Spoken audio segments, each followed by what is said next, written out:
Good morning, good morning, good morning. How are you, my friend? Good morning, you. So good to see you. So good to be back. Yeah, it always seems, and the week flies. Yes. It's like I'm all prepared, and then suddenly I think, geez, it's tomorrow already. Yeah. And I used to think that like a week was such a long time. You know, when you don't do radio, you think, you know what, I need to do this every day. Yeah. But actually, with all the preparation work we do, and because, with the help of Feroza, we're able to do things online, but we still have to prep our guests, find our guests, decide the way the show is going to go. Yeah. It takes some work. Absolutely. But it's always so exciting because coming to this show, we learn so much from our guests, and it's always great to have conversations with them.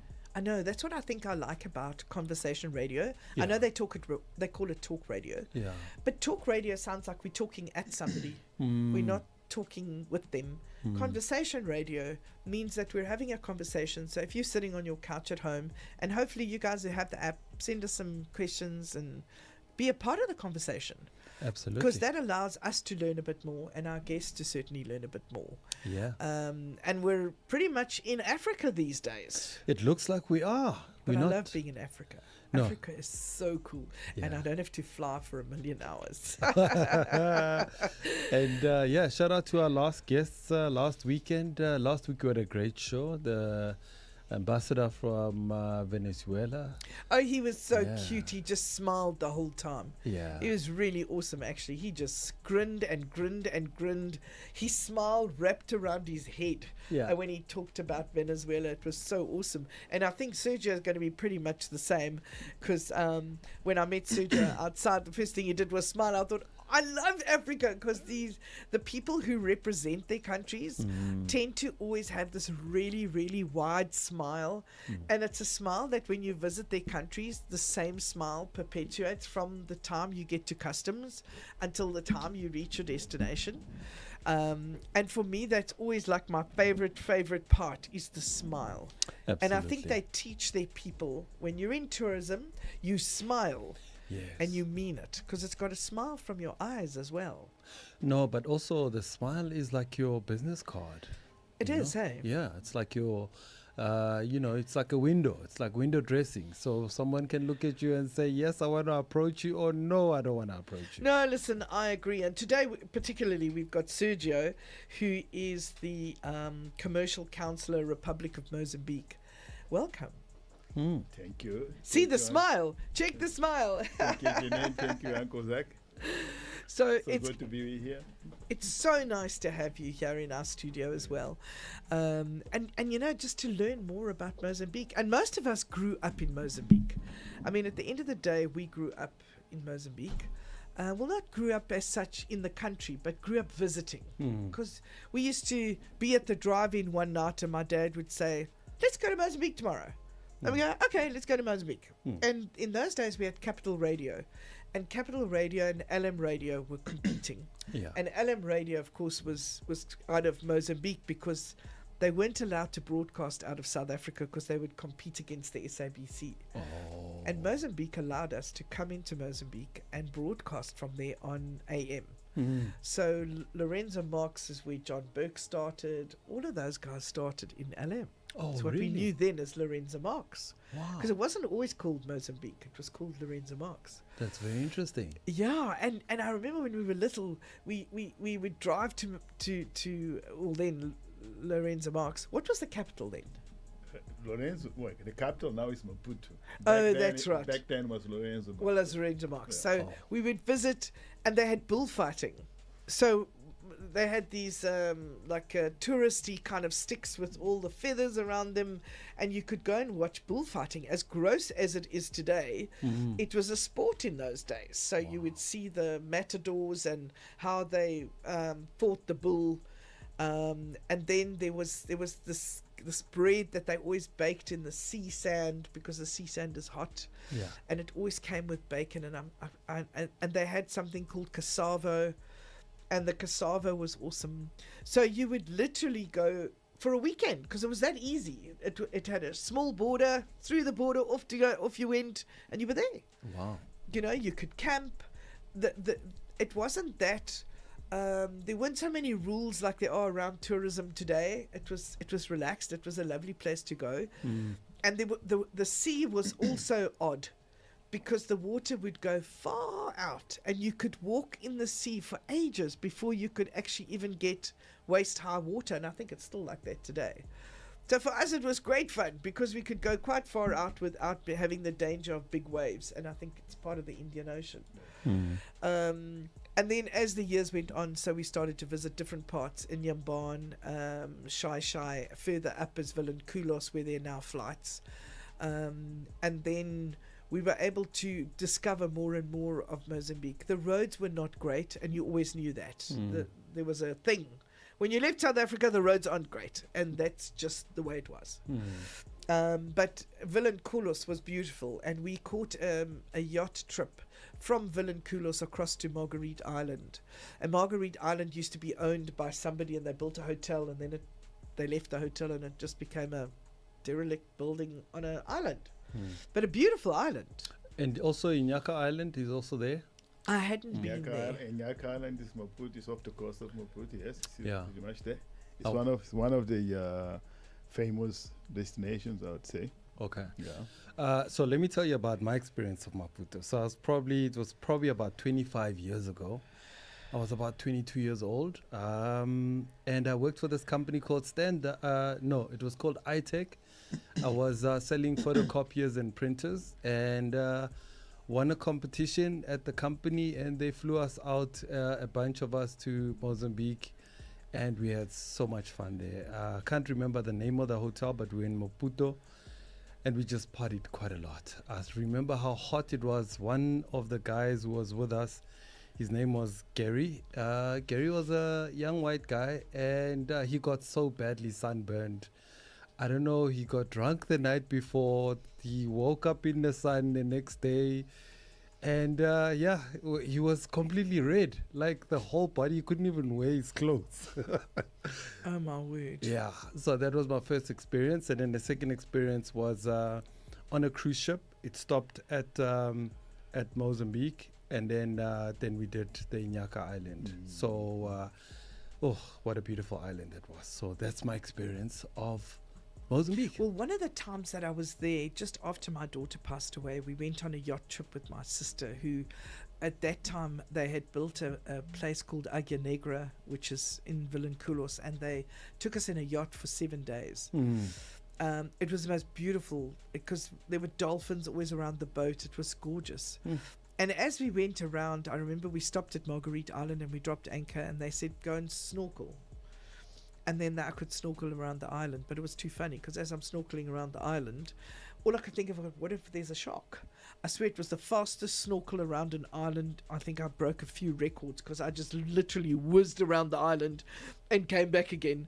But it was just so beautiful. I remember the visit was beautiful, and being in calm seas is also just amazing, because then it was, I mean, they've had obviously a few, what do you call them, typhoons, Cyclones, tornadoes, cyclones, but that's because of where they're situated on Africa.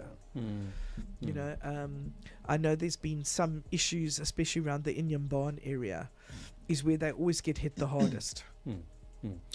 Okay, so that's our experiences about this beautiful country, but let's hear it from the man from Mozambique. How are you doing, my dear sir? Thank you for making time to come chat to us about your beautiful country. Thank you, Uncle Zach. Thank you, Geniene. It's a pleasure being here. Yes. And I'm so glad to realize that both of you have been to Mozambique. So probably, it feels like you're probably going to tell me more about Mozambique than the other way around. I love it. Yeah. On a smile, let me say this. They used to say, you go to Mozambique for the sun and you stay for the smile. Oh, wow. Yeah. Yes. So you have to say what Mozambique is all about. My name is Sergio, as I said, Yes, and I'm commercial counselor, economic and commercial counselor at the High Commission of Mozambique into South Africa. And my responsibilities include promoting Mozambique as an investment destination and assisting those who want to do business in our country every step of the way. And likewise, I also assist those Mozambicans who want to do business in South Africa, because we need to have a paradigm change. Another way of describing my job is to say that I'm in the business of helping people to find their happiness in Mozambique. Wow. Sure, that's a big task. That's yeah. It's a big ask. Okay, so just for anybody who doesn't know, what is the process? You want to do business in Mozambique? How does somebody get a hold of you, your office, and how do they go about setting up shop in Mozambique? There's so many different ways that you can start a business in Mozambique. You can register online. You can come to the High Commission. You can go to, if you are in South Africa, you can go to any of the diplomatic missions across the country. We got one in Pretoria and one in Johannesburg, a general consulate. We have one in Nelspruit. We got in KZN and in Durban. We have one in Cape Town. So you could approach any of those diplomatic missions of Mozambique and you get all the relevant information that you need for you to start a business. Now, once you're in Mozambique, there are also different places where you can go to. We call them one-stop shops, just to make sure that you are hassle-free. You just walk into one office and you deal with everything that requires for you to register a company, which is like ensuring that nobody else will have a company under the same name. Yeah. Okay, so you have that registration first, and then register for our tax authority. You open a bank account, and you're good to go. So I would say in less than a week, depending on the size of the company and depending on the nature of the activity that you want to develop, you can start a business. Obviously, there are a few activities that by their own nature may require like environmental impact studies and stuff like that. But if it is just like a normal, like a service, in the service area or anything, or light manufacturing, probably you wouldn't need any of those. So it is very simple. It is almost like a straightforward process. And I must say one thing, Mozambique is extremely clean. It's just the weirdest thing. But you know, when you travel through Africa, you notice things. And once you cross the border, I mean, between Komatipoort and Maputo, it's pretty much a highway. It's a dual highway straight into Mozambique. But once you leave Mozambique and you head north towards Berlin and up near Inhambane, a lot of the rural community have like their mud houses as such, but they sweep the ground. So the ground around their homes are clean. It's like swept. So you see them sweeping the sand. But it gives them this clean environment around which they live. And I always wish that South Africa would see things that way. If they could keep each of their homes clean, the area would remain clean. So so Mozambicans have a different viewpoint when it comes to how do we keep our area clean. It's not up to someone else. It's up to them. So I think pretty much like starting a business in Mozambique, they do business slightly differently to us, and correct me if I'm wrong, but they have a much different approach. They really look to the SME and small business market to make it. So they try their best to make sure that they give as much aid to those small businesses as they can. And I know that because there's a friend of mine called Natalie. She runs Dino's in, I don't know if you know Dino's, near Inhambane, and it's right on the beach. It's the most beautiful place to visit. Oh, my hat. Oh, yeah? When you sit on that balcony and you can see the sea, and it's right on the beach. It's a beach bar. And Dino's has been around for quite a long time. He was a Rastafarian man who came over and married Natalie, who's from PE, and they raised 2 sons, and they started Dino's the bar. Against all odds, that Dino's bar is still going. Really? Yeah, Okay. it's beautiful. And now she makes mosaic basins for lodges. So she does mosaics as well, because a lot of... because they've been hit by the cyclone a couple of times, they keep having to rebuild roofs, and their house recently burnt down, and it's just forces of nature. And you watch these Mozambicans rise from the ashes and say, oh, well, start again. You know, and they start again, build a new roof, and off they go. And she's so resilient. I said to her, why don't you come back to South Africa? And she said, no. I'm a Mozambican, actually. Wow. So I watch how her journey was also through tourism and making sure that tourism worked. A couple of mates left South Africa and started a lodge. And they try and have sustainability from a point of view, again, like Africa, where they grow their local produce. they try and sustain themselves as opposed to moving through that. So tell me a little bit about how the sustainability works in Mozambique as well. Sustainability, if I understand correctly, you mean in terms of when you start a business, how do you... Yeah, so no, keep just it- growing food. So for instance, your food to table. Do you grow a lot of your own crops? yeah. Because I know at one stage, if I'm not mistaken, and correct me if I'm wrong, there was a story where you invited South African farmers to come and settle in Mozambique and help your agriculture to grow. And that was some years ago. And I presume that's evolved now. Oh yes, look, South Africa will always be welcome to Mozambique to assist us on developing our agriculture for many reasons, because South Africa is doing very well on that field. And the second reason is that we got so much arable land available for agriculture, which can really feed the entire region. I'd say 36 millions of arable lands that we have. We're not even utilizing 1/3 of that land, and we got plenty of water. I will even say even more than enough water, because sometimes we go to air floods. But you do feed your own country before you export? Yes, we do. So you do have excess. So Yes. when you've got Yes, a we crop, do. you keep some of it for yourselves and you export the Yes, rest. we do. There are certain crops that because of the climate are not conducive to produce in Mozambique, like for example wheat. We have to import, or even rice. We do produce rice, but it's not enough to feed the entire country. So we supplement that. The difference, the gap we feel by importing rice. So yeah, I would say, but the country has the potential. There's the potential to feed itself and to feed the region. It needs to just to get the right partnership, and South Africa is one of them, the greatest one. So do you find South Africa is one of your biggest exports or imports? Which would you say because I know we border countries, but do you import more than you import from any other country, or do you export to us more than you export to any other country? Okay, let me put it this way. South Africa is our largest trading partner. Oh, that's awesome. Good news. Woohoo. Well, our trade balance obviously is negative in favor of South Africa. It's almost like $500 million in terms of trade deficit, which we need to kind of try and reduce. There is a potential to reduce it, because especially on the energy side, we export a lot of electricity and gas to South Africa, and we are also trying to increase our power generating capacity. And I think over time, this could also play a role in the trade deficit. So yeah, just in one word, South Africa is our largest trading partner, and it's the country that we share the largest land border, I would say.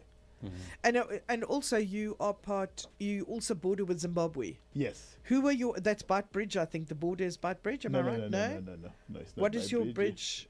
It's up it's in the central part of Mozambique. Yes. Okay, and Bight Bridge is in the south. It's that's right. It's with South Africa. Yes. Yeah. So it's not Bight Bridge. So we border Zimbabwe, we border Malawi, we border Zambia. Actually, I forgot about that. They border Zambia and Malawi. Yeah, and we also border Tanzania up in the north.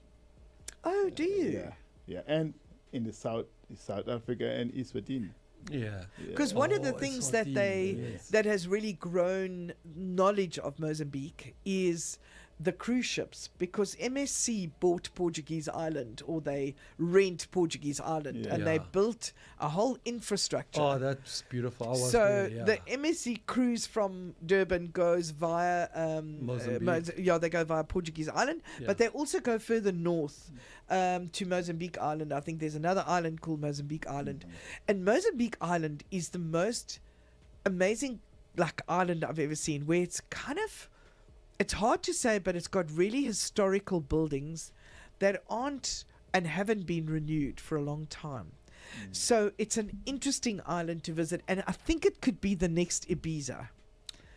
You know, if you look at that island as it's currently standing, if they rebuilt some of those buildings, it's got the most perfect spot to be Ibiza. Is it Ibiza? Do you say Ibiza or Ibiza? Ibiza, yeah. To be a party island, because Africans look for somewhere to go party. And that island, in my opinion, is perfectly placed for that. Wow. No, you're I hope absolutely. you'll you're consider it no, one you- day. You know all about Ibiza. Come on now, Yeah. Jenny. I actually have never been. My kids have been. Oh, okay. My son and my daughter have been, and they loved it. Oh. And I thought, imagine if we put something like that, because we've got a cruise ship that goes there. We have the access to the mainland without it destroying the mainland, because partygoers can destroy as much of money as they can bring in. They can also be destructive. Mhm. So I think that could be. Yeah. Should we build one? You're absolutely right, Geniene. And you may also want to know that the Mozambique island has been declared UNESCO heritage. Has it been Yes, declared? Because yeah, it has been is heritage. beautiful. Yeah. And you may also want to know that it used to be the capital of Mozambique. Oh. Like, I didn't know yeah. that. Oh, yeah, many years ago.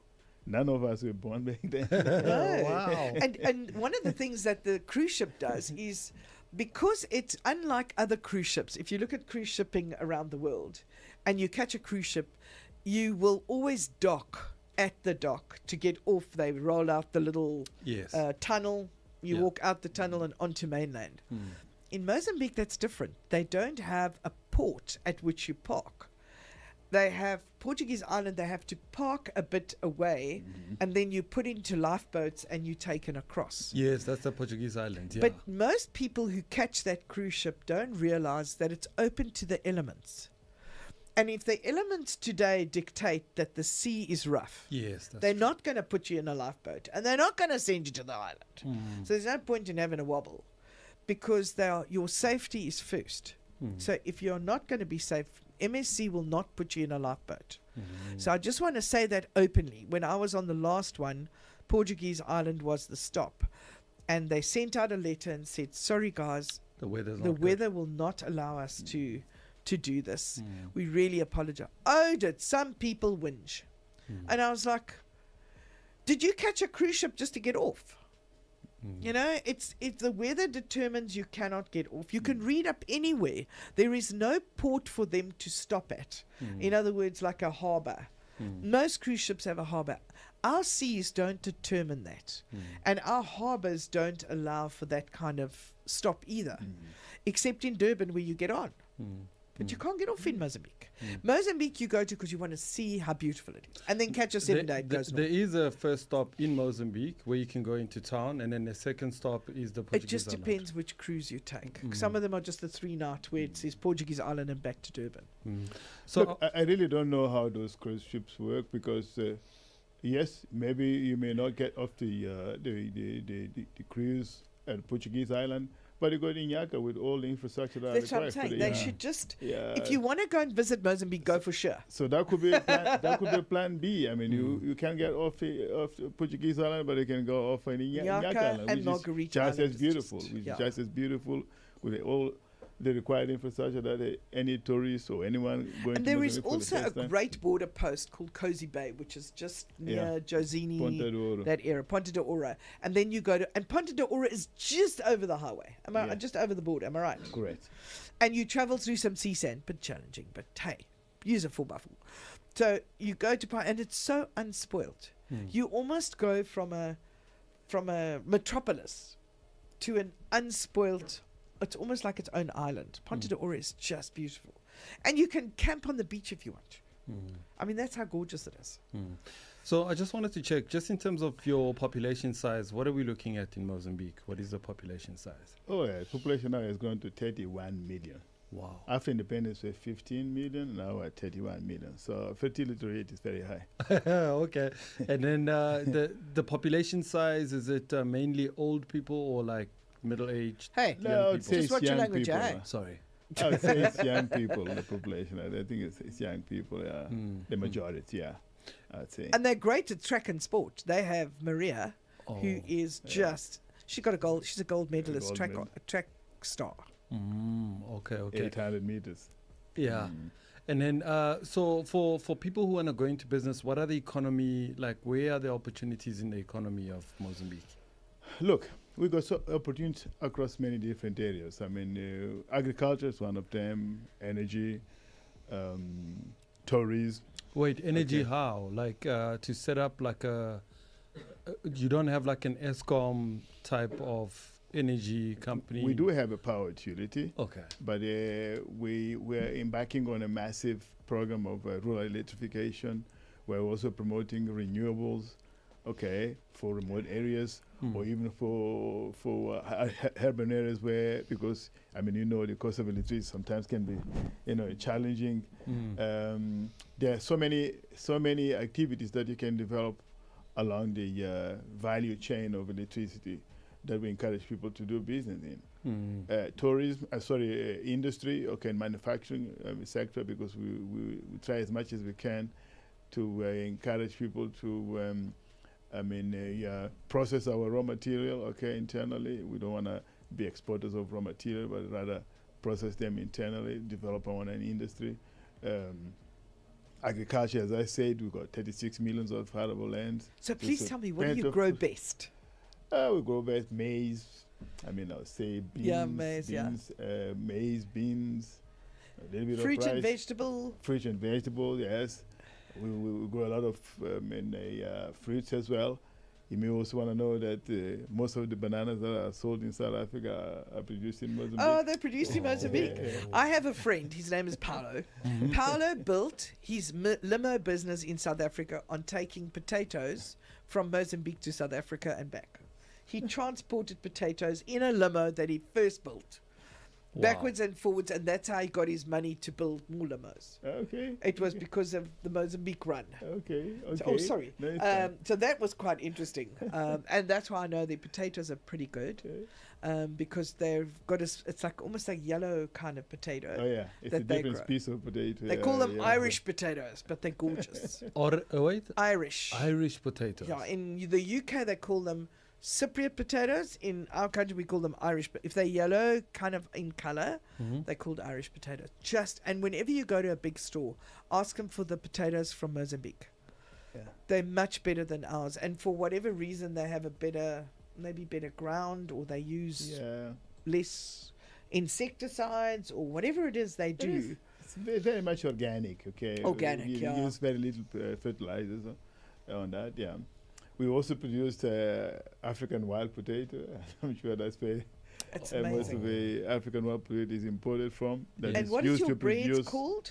Pardon? What is the bread called? The bread? Yeah, your bread. You've got a name for the bread they sell on the side of the road. You mean in Portuguese? Yes. We could say pão. But that's this is baked with a firewood, I would say. Yes. That one makes it just divine. Gives it a special flavor, I would say.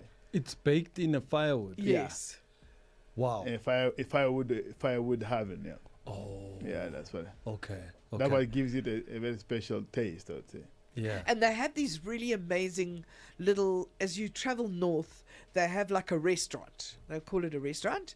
But when you go in, it's basically got sugar cane. What do you call those? Cane? Like sugar a cane wall. Yeah. Then inside it's got little thatch roof sort of rounds with the table underneath it, and he says, what would you like to eat? And you say, well, I'll have some prawns, and because the fishermen are able to fish in the morning, and then they bring the fish to the shore, and they sell it to the restaurants and to the lodges. And then they say, would you like chicken? And you say, no, peri-peri chicken. Your peri-peri chicken best. And then, the prawns? Then you hear the squawking. Yeah. Then you know your chicken's fresh because they've just killed the chicken at the back. Oh, wow. So you hear all the squawking and the chicken arrives and you go, how fresh is this chicken? Yeah. Well, we've just killed it, so you're all good. Janine, we're going to listen to a voice clip that came through because we wanted people to send us their comments and let us know what they think about Mozambique and experiences there. You ready? Cool banana. All right. All right, so if you just tuned in, thank you very much for doing so. And of course, this is Beyond the Itinerary. And of course, we are having an awesome conversation and just profiling this beautiful country called Mozambique. It's our sister country, just a stone throw away from us. And of course, let's hear what you have to say about your experiences there. Let's take a listen. Hi, my name is Natalie Anderson Nordine.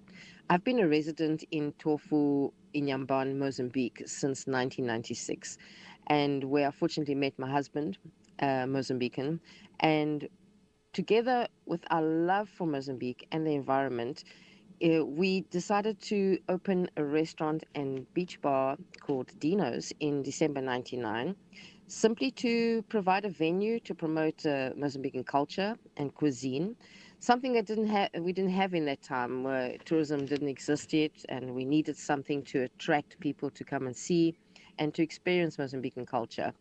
While busy with our busy restaurant, we implemented a totally sustainable system, running a clean waste system.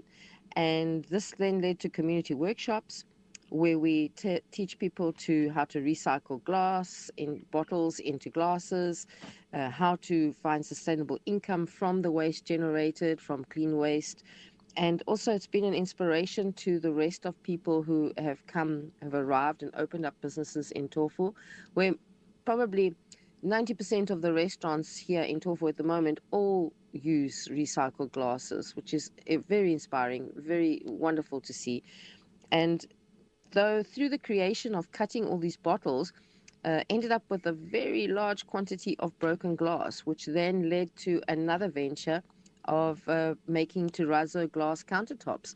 So the terrazzo glass countertops are made 100% from recycled glass. The customers choose their colors, they choose their design, and we work together with them to create something totally unique and 100% sustainable, environmentally sustainable, and at the same time teaching our community other alternatives on what to do with our waste. We are also, due to the recycling and constant concerns for environment, started making some mosaic wash basins, which all started with picking up a few tiles on a beach after somebody had rehabilitated their pool and thought it was a good idea to bury the tiles onto the beach. This then inspired me to use our Motamba clay basins to make wash basins, which are then unique. Motamba is an area as you come into Inyamban where the ladies make some beautiful handmade pottery, bowls, vases, whatever they can, they try it. It brings an income for them. So the basins are excellent because it promotes their business of the Mozambican pottery, and also they are also totally unique and made with love and to show the beauty of Mozambique. So I would definitely, I've had a very adventurous and challenging 30 years being here, and we definitely would recommend that it is a venue of choice. You need to come to our area. You need to come to Mozambique. You need to experience the wonderful people, the welcoming nature, the friendliness, the beautiful beaches, the stunning environment. We have absolutely incredible sea life. We have beautiful views, whichever direction you want to go to. And make a plan and come and visit. You'll never regret it, and you'll definitely be back again. Thank you. Bye. Wow. How does it make you feel? I mean, that was probably one of the best promotions of your country. I'm speechless. Yes. I'm speechless, and she's a true ambassador of our country. All I can say is just... Well, when we first met Natalie, we fell in love with Mozambique all over again because she invited us, one of the lodges invited us to Tofu, and we'd never heard of it. And we drove up, and just it was for my birthday as well. And just the things that we did, like we did kayaking, and the kayaking was so funny because eventually my husband and I just couldn't deal with this, who was turning left and who was turning right. We got out and walked, just carried our kayak because the water's not that deep. Yeah. But it became quite famous in, I think, the late 90s and early 2000s when Barra Lodge was built. And Barra Lodge did a huge amount of promotion in South Africa for package tours. At that time, package tours weren't that big in this country, but Barra Lodge near Inyamban really started to do. I'm not sure what ended up happening to them, but they closed eventually, and I think it was bad management because they brought life to Tofu, which is where Dino's is, and that's where I met Natalie, and just fell in love with it. No, look, just to compliment what you said, bring your sunscreen, your flip-flops, and leave your waters at the bottom. And you're good to go. Yeah, you're good to go. Just good to go. It's just beautiful. And I know South Africans overall like to go to Mozambique for two reasons. To relax and to realize how little they've been relaxing. It's actually our own, if you like, Hawaii. It's our own Jamaica, because we don't need to go away from all of that is here. It's on our doorstep. Absolutely. And it's unspoilt, Absolutely. which makes it really, really beautiful. And it doesn't matter how north you can go, as far north as Pemba. Pemba is very unique in that they have very unique buildings, and it's a very expensive part to go. There it's more of your villas and your kind of Sun City type environment. But where we are borders, and that's down at the bottom with Durban and near what we call Tiger Lodge and all of those places, go across to Ponta de Ora. It's like right there, and it's really an inexpensive but really chilled holiday. And don't look too far for internet. Okay. They do have it, but they're not thrilled on it. If you go into the main centers, it's all there. You can do all your banking, you can do all that stuff. But they try and encourage you to just remain in nature. Don't worry about all the tech stuff. You can come back and do that. Yeah.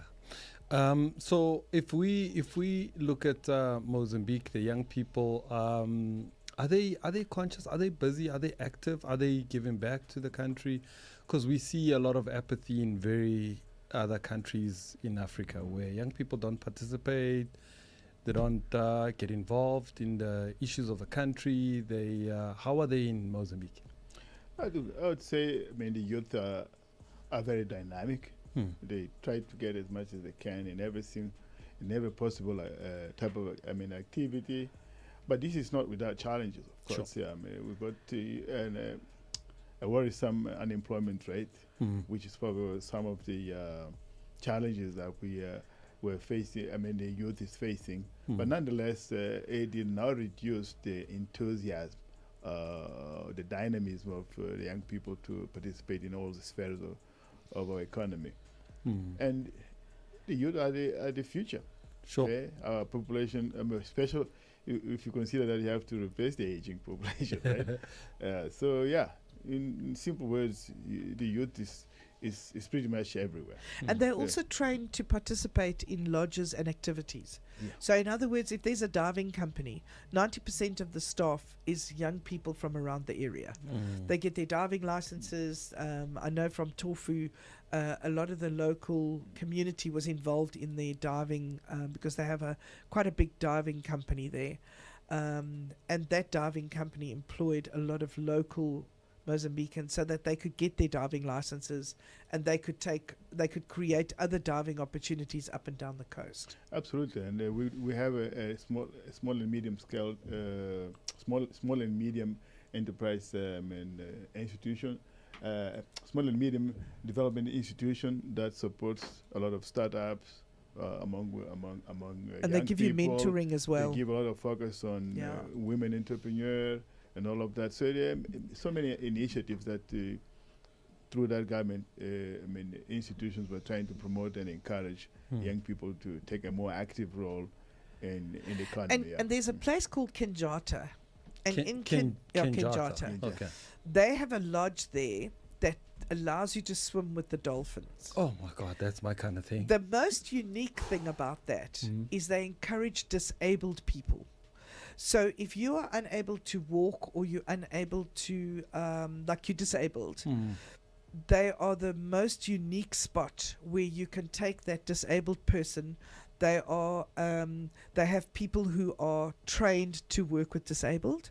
You then get put on a boat and they are then lowered into the water with a guide, obviously, and they're able to swim with the dolphins. And we sent, together with Outsurance at the time, we sent 3 or 4 disabled people to go to reach their dream of going to swim with the dolphins. Wow. And we took them to Kenyatta and they swam. We have the most amazing videos and pictures of them underwater, feeling free for the first time in whatever many years. Some of them had never walked. Some of them had walked. So underwater, they didn't need to use their legs. Oh. So it's almost like floating in space for them. Yeah. And it was covered by the Beeld at the time.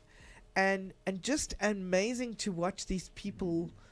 they never stopped smiling after that. I mean, Mm. it was an experience, and they did it twice. We were there for 2 days and 3 nights. So the first night they prepare them, they make sure their tanks are ready, and because they get tanks and all the rest. Mm. Those that were unable to manage their own tanks had somebody with them who would manage the mouthpieces, etc. Oh, So that's just again incredible. another Mozambican, because the waters there are a lot calmer than our seas. Our seas are very rough. And warmer. Warmer, definitely warm. You want to go to warm water? Go to Mozambique. Yeah, we used to say in Mozambique we got 2 seasons, okay? Mm. Summer and a slightly warmer summer.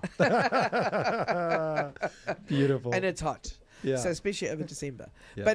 But there's so many unique things about Mozambique that I think you guys are so quiet about. Well, You should have billboards telling people these stories.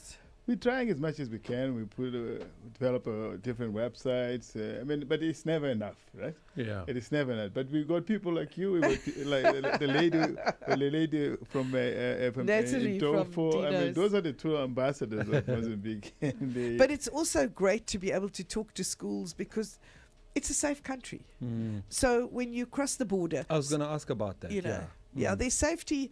Like in every African country, like we had the nonsense. Remember when we were raiding stores? Uprising and stuff Yeah, like remember that. we had that. In they had KZN, that. yeah. So you kind of just say, okay, we won't go today. We'll go next month. It's one of those kind of things. Oh. Everybody has an issue about something. It's either usually around what do you call it, elections. Was then that everybody has a wobble. resolved? Has that issue been resolved now? Because there was an uproar not so long ago. Oh, thank God it has been resolved. It's now behind us. Okay. We're now trying to rebuild the country. Mm. With a new administration in place that took over in January this Mm. year. Yeah, so yeah, it's been a very tough time, but yeah, it's behind us, I would say. Yeah. I mean, Yeah, I don't know now if the you country is remember. busy trying to heal. Mm. Yeah. And then let's talk about development, because the issue of the roads and other infrastructure that needs to be rebuilt, is that part of the plan to rebuild the country, not just people and how they feel, but also from an infrastructure point of view? Oh, absolutely, Mm. absolutely. We've got a very dynamic Minister of Transport and Logistics who is touring the country, seeing the status of most of the critical roads and putting together a plan to rebuild those roads. Mm. I'm sure, yes, Geniene was right that a few years ago it could be very challenging to travel by road to Inyambano, to Vilankul for that But you see, matter. they have those But now- cyclones. Yeah, but now, yes, now you can travel. Now you can travel freely. It is a massive program, infrastructure. Program. In place. We attribute a lot of importance to that for all the obvious reasons, of course. And one of them is being the fact that the agriculture or the farms, you need to be able to get the agricultural produce from all those different farms From point A to into the point B. marketplaces. So you need good roads, and you need to be able to make people travel, transport goods from one place to the other. Mm. Because unfortunately, during the colonial period, due to the geographical position of the country, which were on the eastern coast, were mainly aimed to serve the hinterland countries, okay? Mm. Which is why most of our infrastructures were built east to west, not north to south, or south to north. Oh. Yeah. So after independence, the government, all the governments that were in power, they attribute a lot of importance in building internal infrastructure, railway lines, Mm. Highways, Mm. okay, even power lines for that matter, because Kahora Bassa, which is our largest hydro dam, which Correct, supplies Kahora electricity to Bassa South Africa. The power lines were built to transport power from that dam into South Africa, and then Wow. from South Africa into the southern part of Mozambique. Ha. That's how it used to be. Because at we were more aimed to expensive price. Yeah, and we were paying the wheeling charges that ESCOM we charge us, the wheeling tax that the ESCOM will charge us. But now we are building that infrastructure. It's not the case anymore, because Okay. we are now having our internal power lines supplying different parts of the country with electricity, because there's a growing number of also power generating infrastructure being built. So yeah, that was the challenge back then, and now it remains. It's on top of our priorities to build internal infrastructure that can allow. The free movement of goods from one point to the other. We also attribute a lot of importance to cabotage, you see, because we got 270 kilometers of a coastline, so we have to make a maximum use of that by transporting people and goods to the Indian Ocean from south to north. Yeah. Wow. Well, the interesting thing is as well, when you drive from Mozambique, when you drive from Maputo north, and it says it is 200 kilometers. In South Africa, 200 kilometers is roughly 2 hours. In Mozambique, it's 4. Oh. And the only reason it is like that is because you have to do 60 kilometers in their villages, and the villages are roughly between 5 and 10 kilometers apart. Okay. So as you're driving north and you just leave one village, you think, here we go. You Open slow down, road. because Yeah. if you don't, the cops will stop you, because it's very important that you do not drive fast through their villages, Yeah. because the villages is a place where people meet and congregate and sell and market.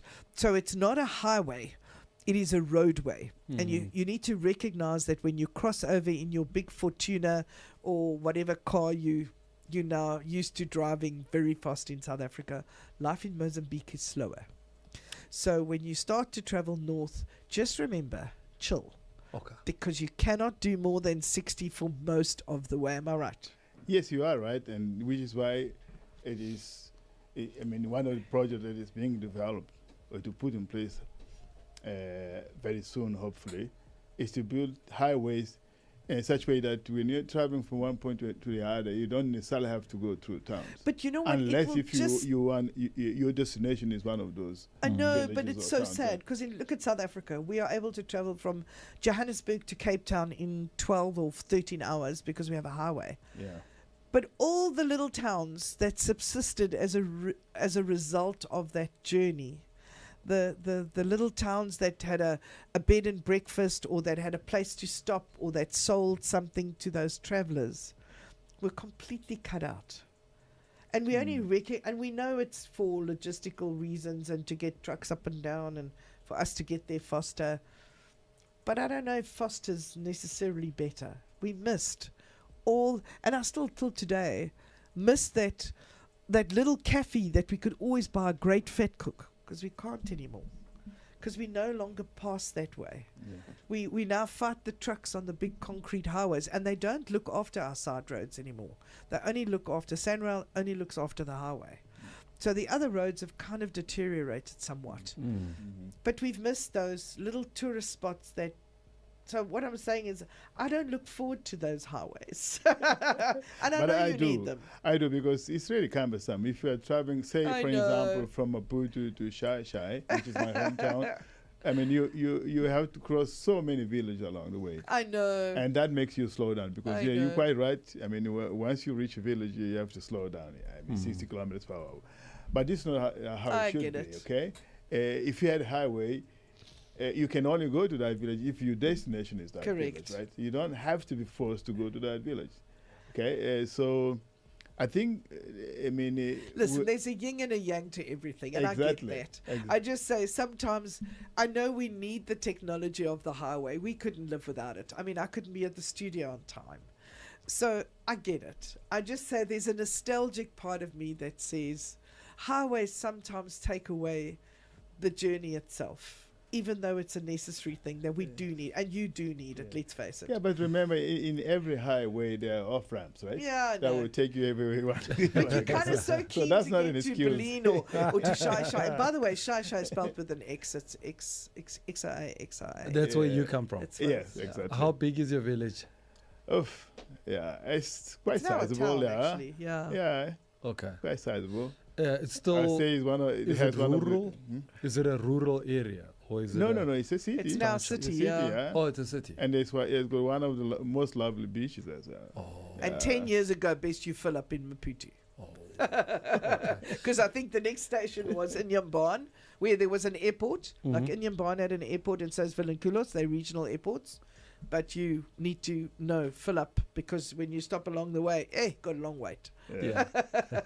My last question to you before we move, because we got about 8 minutes to go. Just on the issue of technology, you're looking at media, you're looking at telecommunications. How are you in terms of that infrastructure? Are you moving with a fast pace in terms of 5G, and so is internet access available to as many people in your country as possible?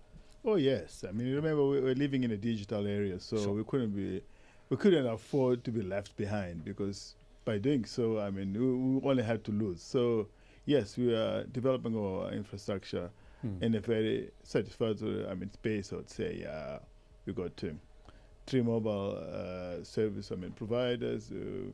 We got a lot of the government is putting a lot of focus on digitalization of our telecoms, and we're also looking on artificial intelligence as well. Yeah, so we don't want to be left behind in that, because that's the modern trend, I would say. And I must if you say really want to Mozambique will develop, you always need be to close. catch up on those issues. Yeah, absolutely. Yeah. But Mozambique will always be close to a South African's heart. Those of us that remember Lorenzo Marx camping on the beach. You mean the older generation? You know, the 1960s and 70s, it was the The place baby to go, because there were boomers, very okay. few borders open to us. Ah. Remember, we had sanctions up the yin-yang, and Mozambique refused to lock us out. So we were able to go, we were able to listen to the radio, because a lot of those radio presenters came over and started a radio station called Radio Today. And that's where it kind of came over with. And now they've still got LM Radio. LM Radio has started up again.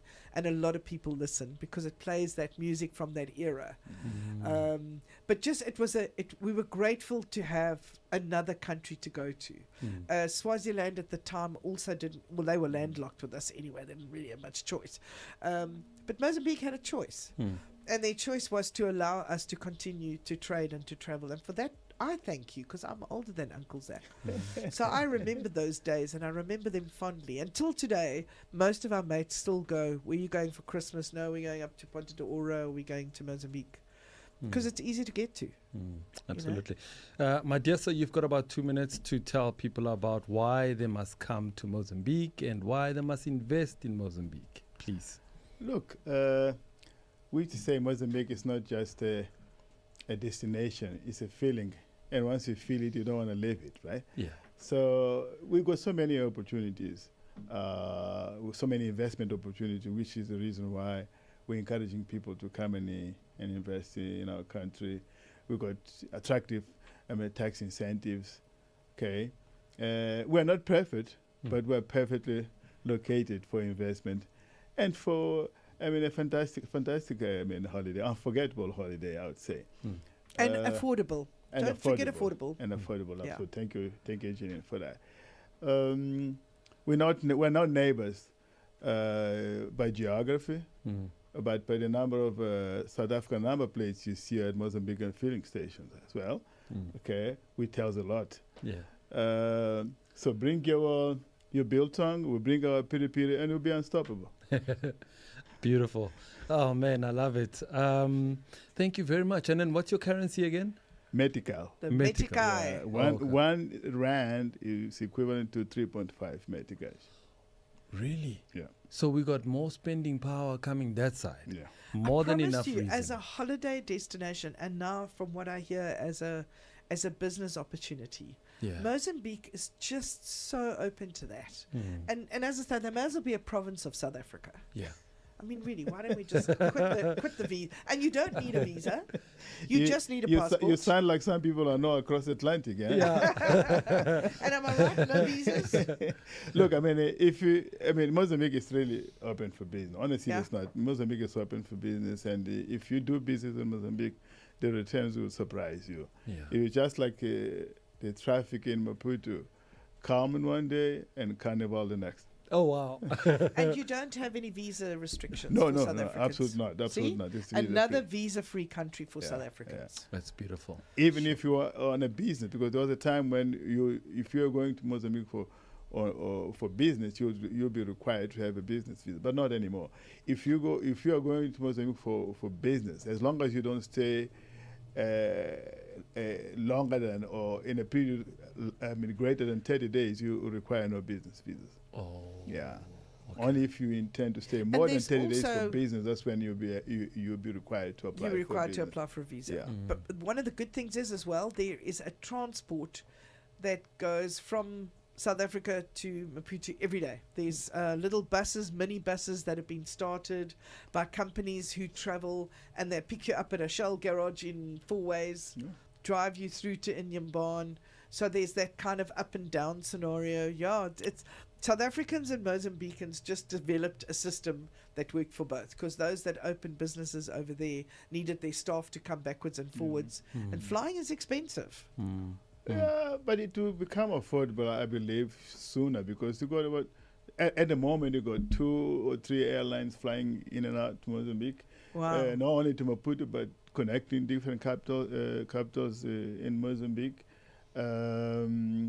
So I believe, flying will become affordable. But even by road, I personally prefer to travel by road, because especially on the It's just you N4, leave when you want N4 Yeah. highway, it takes about 5 to 6 hours to get from Pretoria to Maputo. Yeah, there are a few challenges, there are a few issues that both sides will need to resolve, South Africa and Mozambique. We are doing our part, like trying to push the concept of one-stop border post to make sure that you stay at the border the shortest time possible. So we're improving the infrastructure, and where the post-border procedures to make stuff smoother. So I believe the future looks very bright, and maybe next time we meet. We definitely got to meet in Mozambique. There's no doubt we are not meeting you here. We are, because you've got a travel expo coming up as well. No, we got an international trade fair in. And when is that? It's the 25th of August next month until the 31st. It's one of the biggest. It's the biggest international trade fair. So you guys are invited to. Then we have to have a studio. Okay. I don't see there being any reason why we can't. All right. Absolutely. I think we're in. Sounds good. I mean, geez, we got to go and have a swim in that warm ocean. Yeah. My dear sir, it's been wonderful chatting to you. Thank you so much for your time. We appreciate. Thanks for educating and empowering us. And I hope all South Africans listening and watching will be able to take up the opportunities you talk about. And you're like our sister country, and we appreciate you. Or our brother country, should I say. No, it's a sister, because I'm a girl, remember? I wasn't He thinking always about you. forgets. All right, thank you very much. Thank you for Sergio, it's having been me. such a pleasure. I'm Janine and Uncle Zach Yeah. on it's been Beyond the wonderful. Itinerary, where we unpack, uncover, Yeah. and give you more spaces to visit. And thank you once again, Sergio. Thank you for having me. Thank you so You have much. a good one. All right, so we're going to take a quick break. When we come back, we've got another guest who's going to be joining us. We'll talk airlines on the other side of 12. Let's do this.